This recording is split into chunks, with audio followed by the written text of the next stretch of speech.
자, 이번 시간에 제7절에 나와 있는 대손세 공제신고서 보도록 하겠습니다. 일단 구체적인 서식의 내용을 갖다 살펴보기 앞서서 이게 왜 필요한 거냐 간단하게 이제 사례로서 말씀을 드리겠습니다. 예를 들어서 A라는 사업체가 있고 B라는 사업체와 거래를 합니다. 물품을 갖다 보내고 대금에 대한 결제를 받아야 되는데 B가 자금 사정이 여의치가 않아 가지고 외상 거래하겠다라고 돼 있어요. 그러면 요 날짜가 언제냐면 12월 31일이었다. 금액이 100만 원에 부가가치세 10만 원이라고 생각해 보시면요. 아무튼 A 입장에서는 물건에 대한 판매가 일어나야 되기 때문에 그러한 외상 거래라고 하더라도 그냥 조건을 갖다 좀 감수를 했어요. 어떤 식으로 돼 있냐면 물건을 판매하고 3개월 후에 관련된 대금을 갖다 받기로 했다라는 겁니다.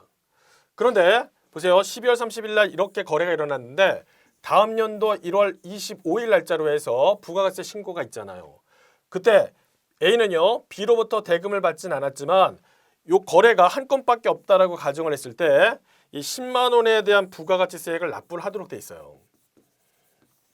자, 일단 납부를 했습니다. 거기까지는 좋아요. 그런데 B가 3개월 후 시점에서 뭐 자금이 여의치가 않다. 미안하지만 조금 더 기다려달라라고 하면서 차일피일 미루다가 나중엔 어떻게 됐냐면 파산했다라는 겁니다. 파산. 그러면 A 입장에서는요. 외상대금 전체를 갖다 받지 못했으니까 너무 억울하죠. 더군다나 문제는 뭐냐면 1월 25일 날 부가가치세 10만 원 냈어요. 이것도 너무 억울하다라는 겁니다. 그래서 어떻게 했냐면 저 10만 원 낸 거 너무 억울해요. 저것 좀 고려해서 뭔가 내가 내야 할 세금에서 조정해 주세요. 이렇게 해서 내용 갖다가 정리하는 게 뭐냐라고 하면 바로 대손세액 공제 신고서를 통해서 한다. 이렇게 이해하시면 좋을 것 같아요.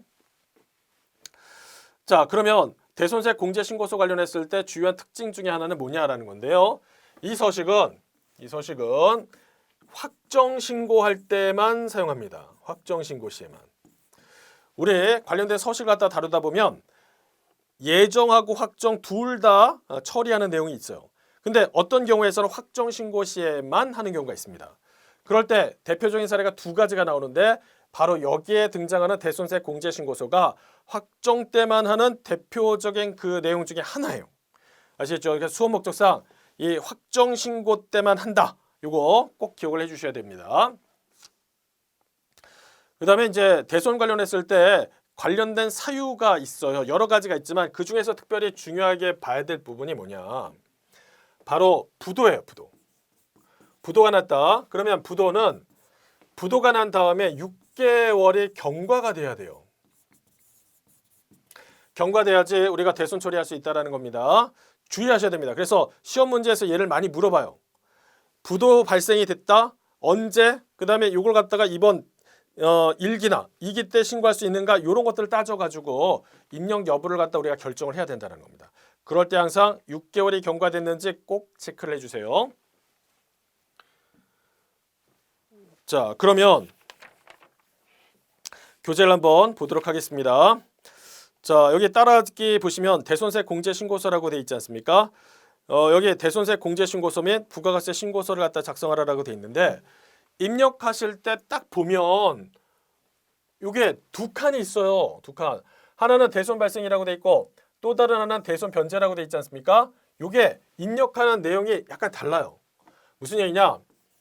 공급자가 있고요. 공급받는 자가 있지 않습니까? 그럼 아까 같은 사례에서 100만 원에 부가세 10만 원 이런 거래였어요.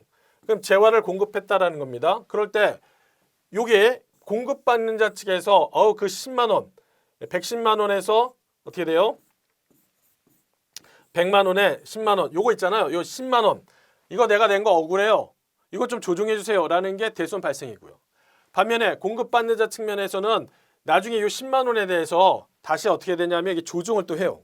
얘도 조정하고 보통 이제 시험 문제에서는 공급받는 자가 대손이 발생돼서 바로 조정하는 것보다는 나중에 요 대손 관련했을 때 다시 돈을 갚는 경우가 있습니다. 갚는 경우 관련했을 때 설명들이 많이 예시가 나와 있어요.